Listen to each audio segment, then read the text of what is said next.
depuis longtemps équivaut à une provocation et le ministère des Droits humains se donne le devoir de dénoncer cela parce que les personnes humaines qui pourraient participer à ces manifestations méritent d'être protégées.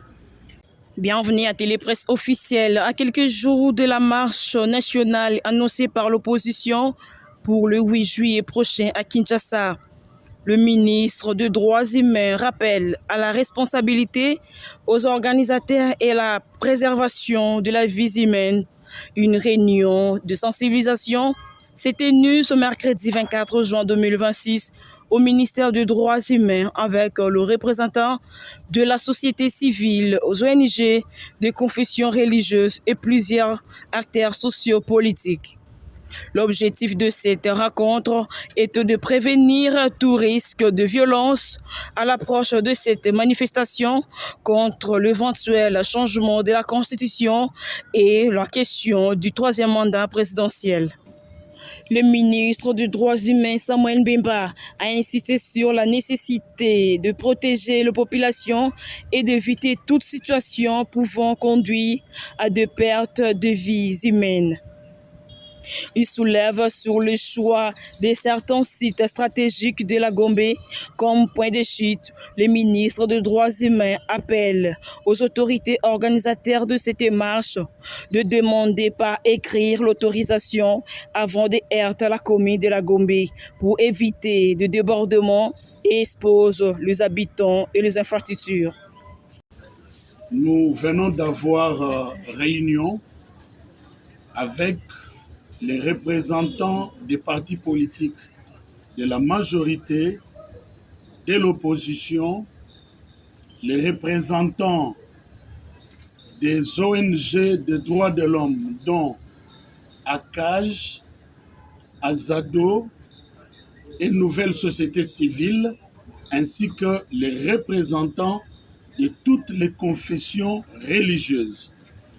L'objectif était de rappeler que chaque vie des Congolais compte pour le gouvernement et que dans notre devoir de promouvoir et de protéger les droits humains, le travail se fait pour que s'il y a des manifestations, qu'il n'y ait pas atteinte à des vies humaines, qu'il n'y ait pas atteinte à l'intégrité physique des personnes et que les biens des personnes soient aussi protégés.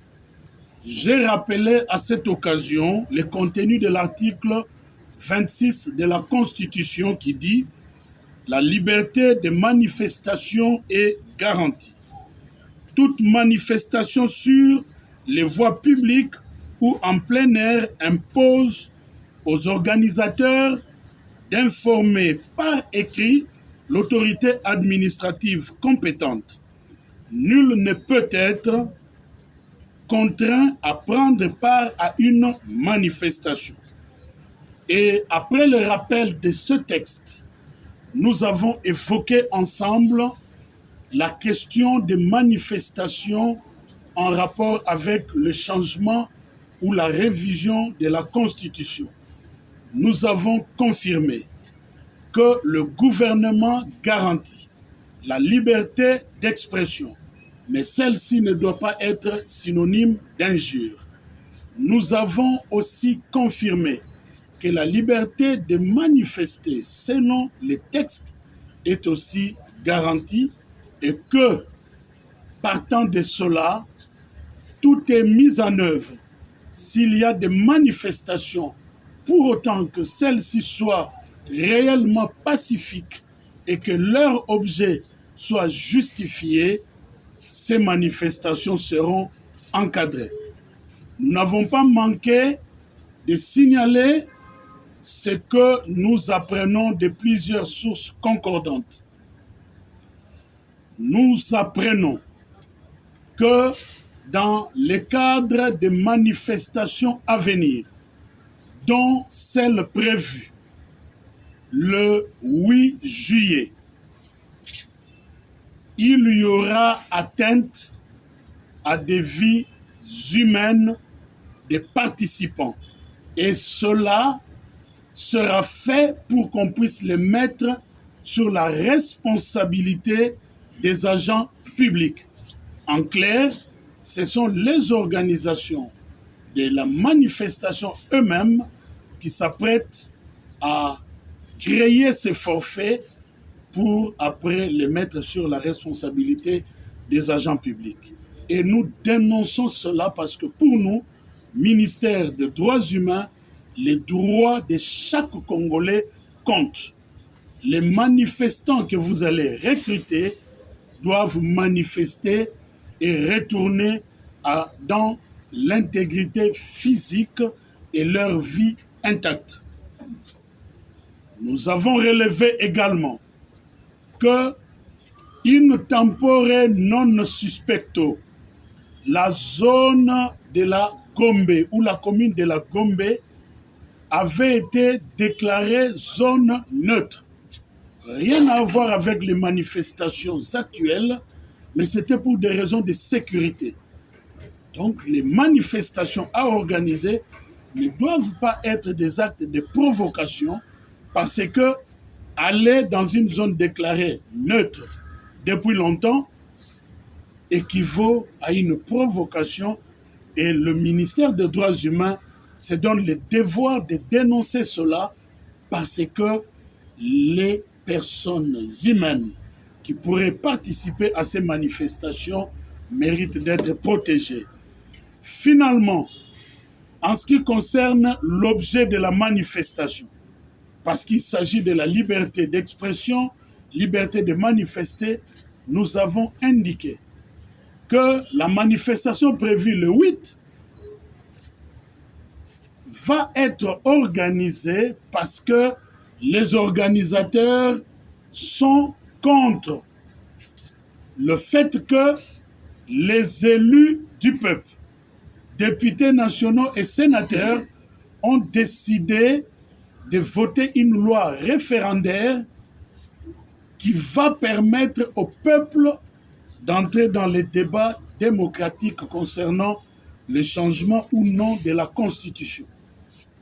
C'est-à-dire que lorsque les députés, les sénateurs disent « Pour cette question, nous te demandons à toi, souverain primaire, qui nous avait mandaté de venir et que tu te prononces toi-même », les organisateurs de la manifestation disent « Non, on ne peut pas demander au souverain primaire de revenir encore et pour cela, nous devons aller à Gombe et demander au président de la République de démissionner. » En tant que ministre qui protège les droits des Congolais, il nous a paru important de rappeler à la société civile, de rappeler aux partis politiques que l'exercice des droits garantis par la Constitution implique aussi le respect des lois du pays.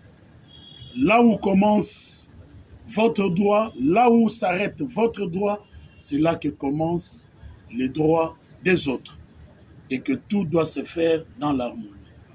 Au-delà de tout, les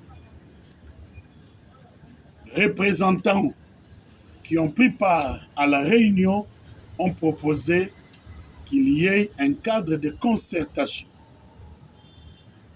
permanent qui permettra à ce que, de temps en temps, qu'ils donnent au gouvernement les informations à leur disposition et que, s'il est, que nous puissions évaluer ensemble l'évolution de la situation et pourquoi pas organiser des enquêtes au cas où il y aurait des allégations de violations des droits humains. Mesdames et messieurs, je vous remercie.